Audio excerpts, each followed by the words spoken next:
Hello, hello, hello mga lalabs. Ayan, dinurog ko yung kalabasa para magkaroon ng kulay ang sabaw. Nilagay ko na rin ang kakanggata. Nagluto ako ngayon ng sigarilyas, ginataan. At iyan nga ang sigarilyas, oo. At ang alimasag, kalahating kilo, 150.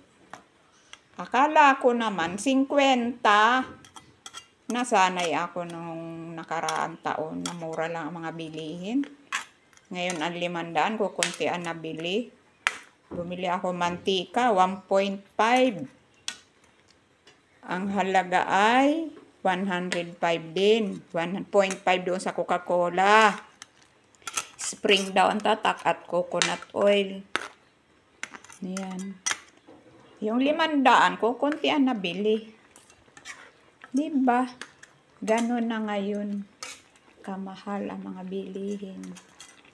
Grabe. Yung tamban, bumili ako kalahating kilo ay 100. Di bali 200 ang kilo. Umabot 120 yung napili kong isda. Pinaksiw ko. Ayan. Ito naman gulay na may alimasag. Oh. Ayan, ang taba naman niya. Hindi ka naman magsisisi. Buo-buo ba yung yung aligi. Ayun, oh. Ayun, oh, aligi, oh. Aligi pa siya. Gumigewang-gewang ang kamay ko. Ayan, durog na ang kalabasa, oh. Ayan, oh. Durog na ang kalabasa. Magdudurog tayo ng kalabasa para masarap ang sabaw. Diba? Kalabasa. Ayan na ang ating gulay. Ayan o, tingnan nyo. Oo, ang dilaw-dilaw ng ng aligi o.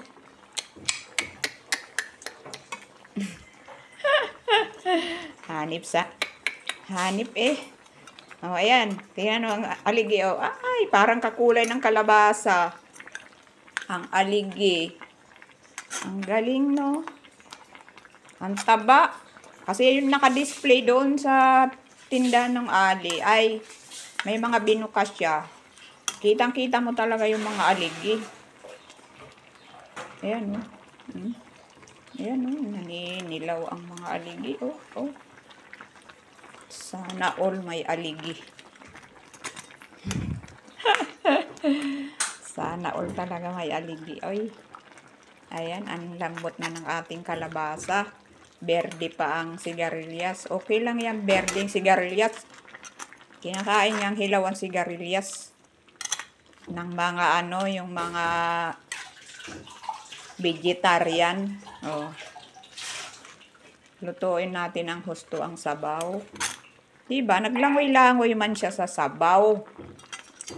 Kasi ang kalabasa, nagsisip-sip man niya ng sabaw. Kaya hayaan na natin siyang maraming sabaw. Dito kami nagluto sa aming bagong kalan. Bigay ng kapatid ni Emiling si Angela May Vlog. Butin. At hindi nga ako marunong magsindi hanggang ngayon. Ang tigas kaya ng pihitan niya. Ayan o. Para din siyang kalan na Ayun o. Oh. Tapos pag sinindihan mo, amoy din siya. Amoy gas din na. Yung gas na mamahali na tangke.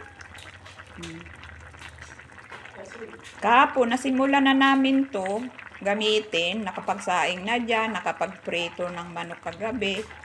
Kanina nag-init tubig. Ililista ko kung hanggang kailan mauubos ang isang 85 pesos na butin. Yan, kulo-kulo na siya, inday. Abutin ko man 5 minutes ang aking video. Ngatog-ngatog ang aking kamay. Hindi pa ako kumakain. Anong oras na kaya? Bago kami umalis, ako'y kumain. 10:00 ng umaga. Ngayon, di ko alam kung anong oras na ngayon. Ngayon, busog pa naman ako. Inintay ko talaga itong gulay kahit mayroon naman akong paksiw. Paksiw na tamban. Yung may kaliskis na tamban ba? Wala namang tamban na walang kaliskis. Lulutuin ko pa ang gata niyan. Lagyan ko yung kaunting suka para hindi matamis kasi di ba may gata siya. Bye-bye! Thanks for watching! Thank you sa mga nagsusupport sa aking video. Thank you very much sa inyo. Ang mag-comment dyan ay susuklian ko. Thank you very much. God bless us all. Ngayong 2024. Maging healthy tayong lahat. Bye!